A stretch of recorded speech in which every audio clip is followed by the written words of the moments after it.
example, how many decks do you have? You know what? I stopped counting them I think the last time I counted was like a year and a half ago, and I was over 100. And I know that I've acquired more since then. And then on top of that, I really got really passionate about creating my own. So I have several handmade decks that I use, oracles and tarot cards that I've made. So yeah, I have a whole lot. All I know is it's over 100 somewhere. They're everywhere.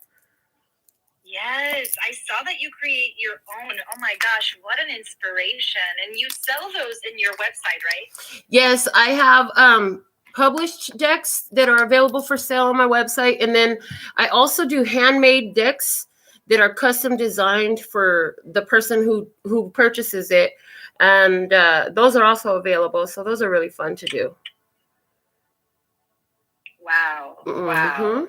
And so you're live on Wisdom and you're live on YouTube every single day. Tell us about your social media presence. When did that start? You know what? I have to look up the date again. I want to say it's somewhere around 7 or 8 years ago. It all just started because I really got into the tarot reading, and I was reading for myself, and I started myself, like the throuple. I was reading for myself, and what happened was I started getting this message like, yeah, this will help other people too. And what it was, I remember the reading too. It was like, what is going to come out of me reading tarot cards? And this card called Love came out. And then it was a beautiful images from the Wisdom of the Golden Path deck. And it just says love. I said, and so if I go ahead and I read these cards for everyone else, what will be the result of that? And the card that came out was Sea of Love. And I was like, oh God, I have to do this. And so I just started producing content on YouTube. And then that just expanded into everything. Since I've always been very entrepreneurial minded, it's like if there's a free network to get it out there, I'm gonna post this stuff everywhere. So yeah, I'm on every social media: TikTok, Instagram, Facebook, Twitter, YouTube, anything that I know of, I'm on it. Oh my goodness. And so do you have a team that helps you with all of it? Oh, I would love to. It's me and my throuple right now, me, myself, and I. Yes. Yeah, it's me and the throuple right now. You'll often see me on the channel. I'll be like, baby, can you please do this for me? Can you please do that for me? Like, oh yeah. And I'll get it, and I'm the one doing it. But I like, in my head, I have this perfect mate who's all about the same purpose as me and loves what I'm doing and is like so supportive. But yeah, for now, that's in spirit, and I'm okay with that. We're managing, but yes, it's literally a one-man show or a one-woman show or a one balanced being show. Yeah. Gosh, you are pure magic. It's unbelievable. Well, actually, I believe it. There you go. I believe it. Thank you. And so what a powerful story. And have you always been rooted in Vegas? I actually was born in Seoul, South Korea. We left there when I was 1 month old. I grew up in Denver, Colorado. And in 2002, I moved to Las Vegas. So March 1st was my 20-year Vegas-versary. Yeah. Wow, what a history. And I remember from you sharing in one of your readings that your spiritual awakening happened at 15, and we don't need to get into that, but I'm wondering if you were still in Colorado. And the reason why I bring that up is because there's other top mentors here that are from Colorado, and they're so spiritual. And so I'm curious as to that, correlation. Well, actually my recollections of a lot of the spiritual things that really started awakening in me, it all goes back to age 12.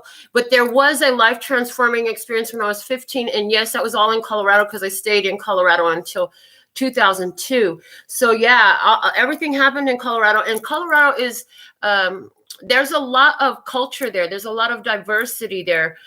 If you were to look at a population map, it's very much like LA and New York, as far as the diversity that's there. So I feel like that's why you might have a lot of Coloradoans on here, because there's so many people. And then it's also so diverse. So there's so many different walks of life. And the more you got to sift through, the more you're going to find ones like us. Wow, that is so powerful. And your Spanish is so good. I honestly would have never guessed that you were born in Korea. Yeah. Do you speak Korean as well? I know a couple of words, but not so many. I really, honestly, I wouldn't even feel comfortable trying to manage or fumble my way through a conversation in Korean. It was so much easier to submerge myself in the Latin American culture. So yeah, and it always still blows my mind when somebody's like, "Oh my God, your Spanish is so good," because I still have that, like, it's not my first language, but I just do it anyway. So. Wow, well, you know what? I feel like that's another gift of the spirit. It's the gift of being able to speak with the tongue of angels and to translate and to speak languages. So there you go. Yeah. That is so good. Go ahead. No, I was going to say you're probably on point with that. There's a lot more room for more language learning, but I guess I'm more focused on other things right now. And I'm like, it'll get there to whoever needs to hear it. They'll understand. Oh, yes. Yeah. Yes, for sure. And I have to say, I was watching your Tarot in the Shadows the other night. This is something that you do every night, everybody. So listen up. So she does the download daily. And then she also does a series called Tarot in the Shadows, right? Mm-hmm. And I was very impressed by how the message that came out, you were like, nope, I am not talking about this. I refuse. Let's change the conversation. And I felt your strength and your power to really be the one on the driver's seat. And I admired you for that in that moment. Yeah, thank you. You know what? That was I don't remember ever having to do that with spirit before. I mean, I get sassy with them all the time. I talk stuff to them just like they were somebody on the corner because I'm that comfortable with them and open, right? But as far as sources, like, I don't want to talk about that message. It was actually something very dark. And so I gave the guidance that I could. And it had to do with surrounding the topic of suicide. And I didn't like what I was seeing. And I didn't want to encourage that. I know that my voice is very powerful and my vision is very powerful. So I know that I've even been able to change outcomes based on my focus. So I refused to focus on it. What I did, though, was I went ahead and put the suicide prevention hotline number right in the title of the video, because I know that somebody was dealing with that in their experience. But I was just like, I'm not talking about this again. I've had enough up close and personal experiences. We had one just last year, and then of course when I was 15. So I'm not doing it. And yeah, you can decide what you will venture into and what you won't, but you do have to have that knowing that at the end of the day, you are source and source is you. So you have some control in this. And so much of our even in the spiritual community, whether it's mainstream or alternative, like most of us are who are into this message here, it actually gives so much power away to external sources. And that's a big part of my mission, is to see where is our power in this, because if we are the divine beings that we are, well, then there's a lot more power in us, and we don't need to give it away to, well, this is what I have to do. You don't have to do nothing but exist, and how you choose to do that is always up to you. And so I very much do what I can to stay in tune with that, and that's what was really happening on a very active level that night. Mm-hmm. Oh my goodness. Yes. And I watch it. Your Tarot in the Shadows, I may tap into it like in the morning, right after I wake up, because of our time difference, right? We're 3 hours apart. And so I felt it. Oh my gosh. And I felt for you, and I was like cheering you on. Yeah, you tell the spirit. Yeah, you're the one in charge. So that made me feel very good, because I had never seen it happening like that live before. And so I really do admire you for that. You know, I'm glad you brought that up, because I never thought about it from that perspective, the way you saw it. But it really is true. Like what I heard while you were talking just now is like, sometimes people are very uncomfortable with how spirit communicates with them. So you can guide that, you can always guide that. Spirit will respond to your requests. They want to work with you. So when you set guidelines and standards down for what you're willing to do, what you're not willing to do, turn it up, turn it down, bring it in, not right now, all of that stuff. We actually have more of a remote control access to it, just like our televisions, than what we allow ourselves to embrace a lot of the time. And so with me, a lot of it is about creating awareness. Like, dude, you hold the remote control on this. What do you want to do? You could turn it on. You could turn it off. You could, what I'm saying? You can do that. Yes, I agree. And you know what? Where I come from, the understanding is that I have that power to tap into that remote control like you just described, because I have a body. You see, as opposed to the spirits around me, or the spirit that may be communicating. It's like I'm the one with the body, and so I'm the one that has the specific power to say I'm gonna do this or that. Just like you can pick your own deck as well. And I don't remember if you changed decks that night, but I think you might have. You were like, you know what? I'm just gonna take this deck, and we're just gonna change the light and change the message. And it was so organic. The way that you did it, I have no doubt how guided you are in when you reach to the right side of your table to pick a deck, and all of those decks that you described, they're all different languages that you speak. Right. It's not just English. It's like every deck has its own history and its own storyline, and so for you to know all of them is also very impressive to watch. I've never seen anybody reading tarot with as many decks as you do, and it's fascinating. Yeah, and so it's really interesting because each deck really does have its own communication.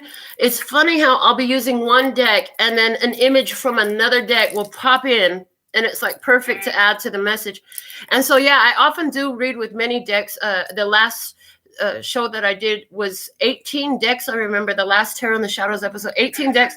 But then now today, for the download, I only used one deck for the entire message. And then sometimes people really get a kick out of the fact that I could read like through every single card in the deck and the message is still cohesive for them. So yeah, it all just depends on how it wants to come through. And the thing about it is, when you're really tuned in, tapped in, turned on, and you really understand that everything on this planet is working in your benefit, and when you really understand that Spirit is working with you to serve you, you can't go wrong. There's not a wrong way to do it. So people have asked me before, what's the right way to shuffle? What's the right way to do this and that? Honey, you're limiting yourself by the idea that there is a wrong way to do this, because you're so powerful that when you say, well, I'm doing it wrong, boom, you put a period on it, you close it down, you solidify that energy. And when I say I can only get this right, I put a period on that, I solidify it, and I bring that energy through. But it's so much has to do with consciousness, and that's, I guess my main message is you are a powerful conscious co-creator. You create this from your consciousness. If you decide that it's bad, it's going to be bad. And if you decide that it's great, it's going to be great. You have to decide what it is and then let that experience show up, whether that's reading cards or whatever. And for whatever reason, they're like, yeah, I read a lot of tarot cards, but more than anything, I'm a reader of life. So yesterday, I want to touch on this conversation I had yesterday, right? This guy's telling me about this supernatural phenomena he experienced. He has this Virgin Mary keychain, and he said that the keys were on the table and they were like disfigured. And then the Virgin Mary like jumped onto the floor. It fell onto the floor. And then so he walks up and he picks up the Virgin Mary and he's like, what just happened? And his friend was freaking out because they all saw it, right? And I'm like, well, hello, it's giving you a message.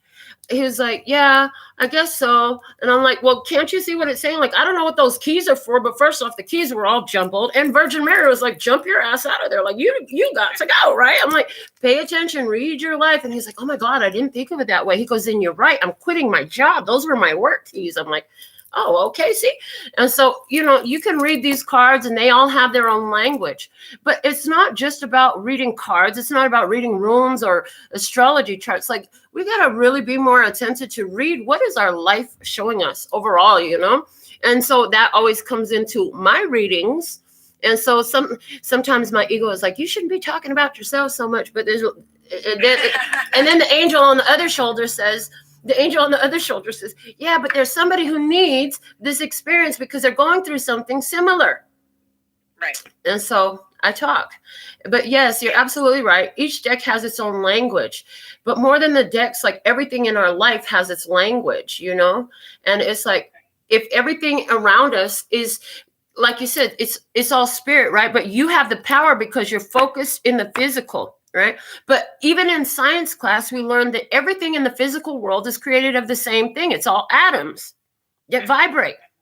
So if we're all created by the same thing, then there's that ability to be in tune with anything and everything. And then when you think about this planet as one large organism, right?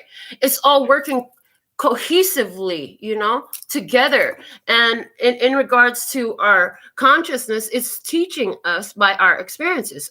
That's what I've figured out. That's what I've learned for myself. And so I just create awareness, and people can do with it what they choose, right? Yes. Oh my gosh, I want to ring my bell for that. That was so good. Yay.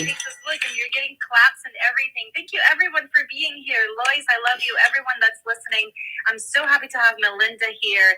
And, you know, I love your introduction. That's also something else that I the very first time that I looked at your video and heard you on Wisdom from the very beginning, like the start of your reading, I was like, yeah, girl, you let people know that they're the ones responsible for what they do with what they take from you, right? Every reading comes with a warning. Do you want to tell us? Yeah, absolutely. So it's like, you know, if it resonates, pick it up and run with it. If it doesn't, leave it where you found it. Make your choices and decisions responsibly, because at the end of the day, you're always responsible for the choices and decisions that you make. Oh, yeah, and bring your intuition to the table. You know, let your own intuition get into the game. And then I even, as far as readings, because the thing about doing readings is a lot of people become overly dependent on readings, right? But they're looking at all the free stuff on YouTube. I'm like, if you're going to make a personal decision, a life-changing decision, you might want to put $10 down on it. You know, my quick answers are $10. And even if it's not me, I don't care who, but actually there's kind of some warnings there too, but I'm not going to go into that right now because it sounds right. But the fact of the matter is, like, you can't go around making life-changing decisions without bringing your own intuition to the party and looking at the consequences and repercussions of the choices that you're making. Don't tell me it's your fault, Melinda, because you did a reading and I made this choice. And I'm like, hold on, did you say you made a choice? Because it's your responsibility. All mine are my responsibility. Nobody else will ever take responsibility for the choices that we make. That's up to each one individually, right? Yes, yes, I love that, and that's, I think I love it, and it resonates so much with me because as a life coach, it's huge to sit down and have a conversation with somebody about their life, and it's like, you know, whatever we decide to do in this conversation, whatever you walk out of here as a choice for you to do, and you do it, know that it's your life that gets affected. It's not me. We just both agreed that this is what you were going to do. I'm a witness to your commitment to yourself. However, I'm not responsible for what happens. And so there's a resonance there because it's very important for the person on the other side of the table to know that they're the one in charge. Absolutely, yes. And at the end of the day, what you're talking about is empowerment. See, when you have more power to influence my life and what choice I make, I've given my power away to you. I have fragmented my own energy and given you control over me. And so this is about taking your power back in your life through conscious awareness and conscious decision making, right? That there's got to be some accountability to self. They made me do it. The devil made me. I don't care who it is. Ain't nobody make you do nothing. You're the one that got up and got into doing whatever you did, and you have a choice in that at all times. And then on top of that, you have an intuition that's telling you this is a bad idea. Anytime you feel like you have to hide something, lie about it, cover it up, that's your intuition saying you ain't got no business doing this. But a lot of people have a lack of awareness of what their own emotions are telling them. So on my channel, I talk a lot about the emotional guidance system and how it's not just here for you to get warm and fuzzy or get angry and fiery. It's guiding you. When it feels horrible, That's because it's low vibrational and it's taking you away from where you really want to be, out of alignment with yourself. And so I don't care what you're doing. You could be, producing a book, something simple as producing a book, or teaching children, or you could be working as a cashier or a clerk, or you could be dancing on a pole somewhere. But if you're 100% aligned with yourself, you're going to do it guilt-free. You're going to do it from a place of empowerment, and it will go well for you.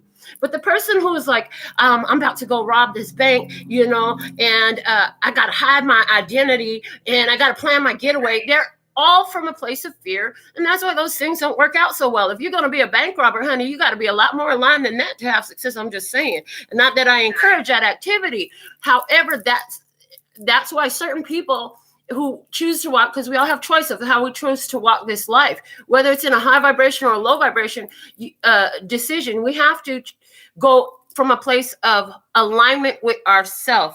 And the truest alignment is always going to be to high vibration, because the energy of the universe is love.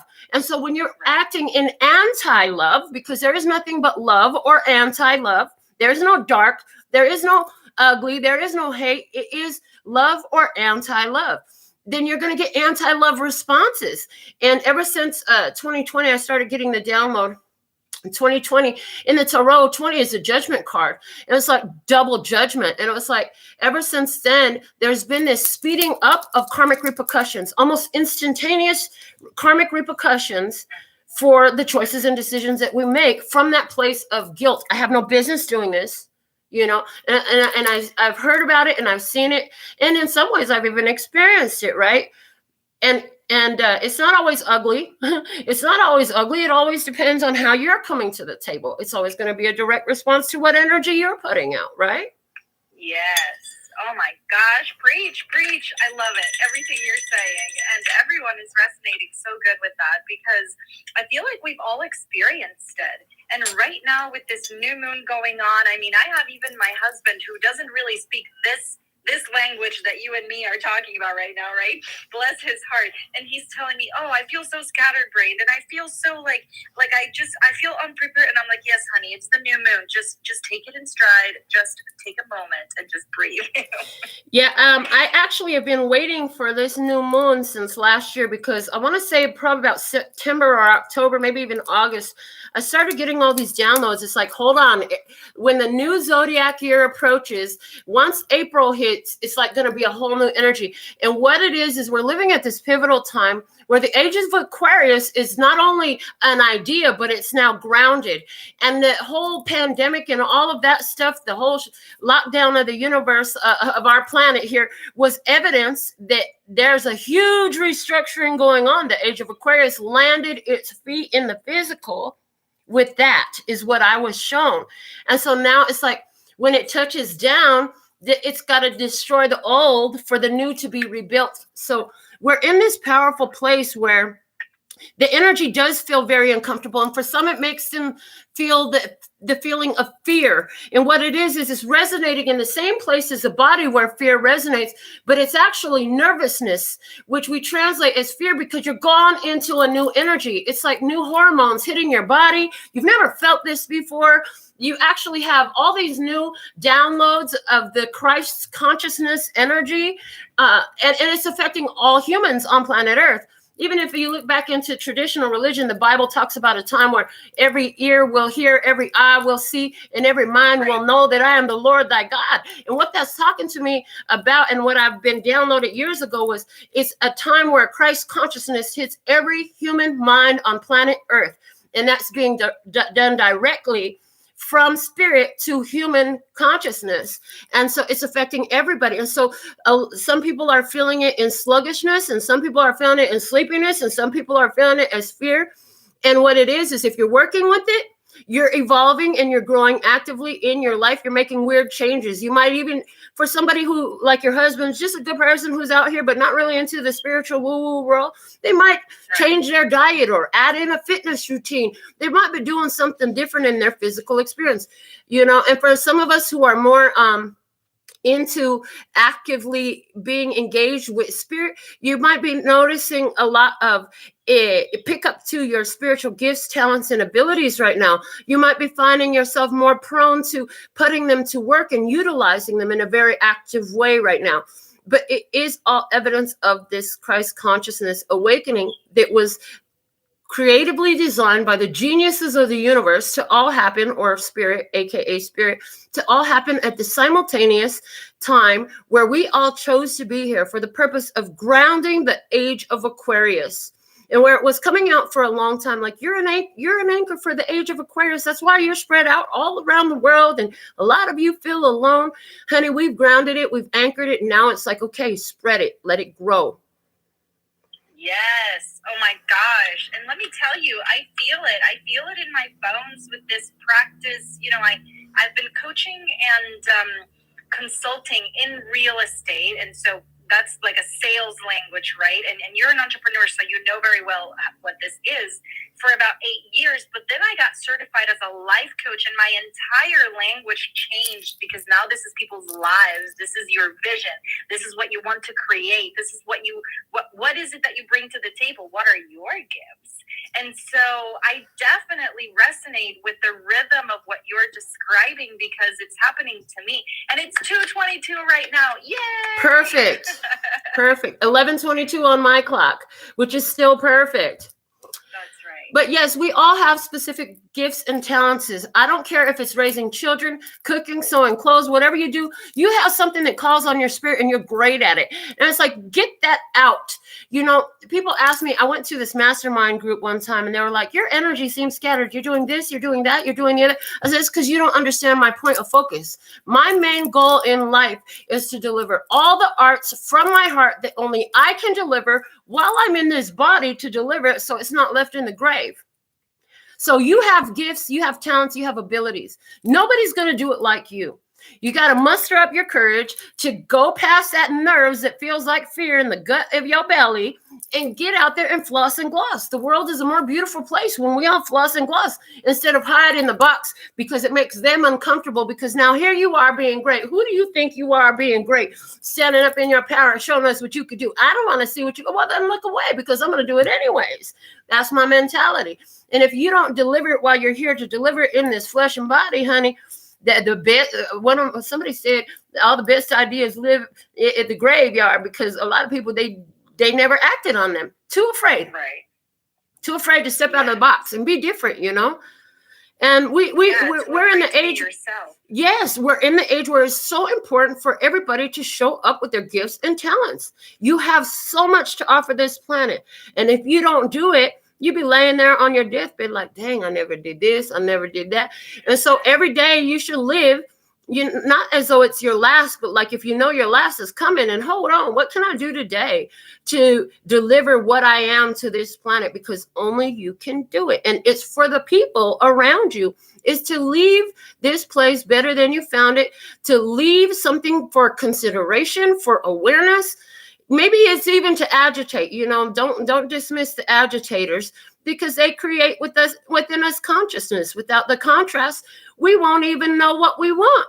So there's so much there. Oh my gosh. Thank you so much, Melinda. Thank you for your time. Please tell us where to find you, LPHtarot.com, and where else? Well, I'm on YouTube. I'm on TikTok, Instagram, Facebook, and any of these. You can just put LPHtarot in the search box. That's going to be my name on all of these different social networking avenues. Yes. And what does LPH stand for? Love, peace, and happiness. Yes. Yes. I love it. Thank you so much, Melinda. I love you. And please know that you have a true fan in the Sunshine State from Puerto Rico. And so I'm sending you my love, and I'll be watching you, and we'll be in touch. Thank you. Thank you so much for this interview and for your time. And I'm so grateful that you found my show. I look forward to talking with you again soon. You're welcome. Thank you. Have a great day. You too, love. Bye. Bye. All right, everybody. everybody. Okay, I had Zena waiting in the queue. Zena, if you would like to come back and say hello. All right, so that was my interview on wisdom. I tried to get it at the beginning. A little bit of the beginning was cut off, but I hope you've enjoyed that.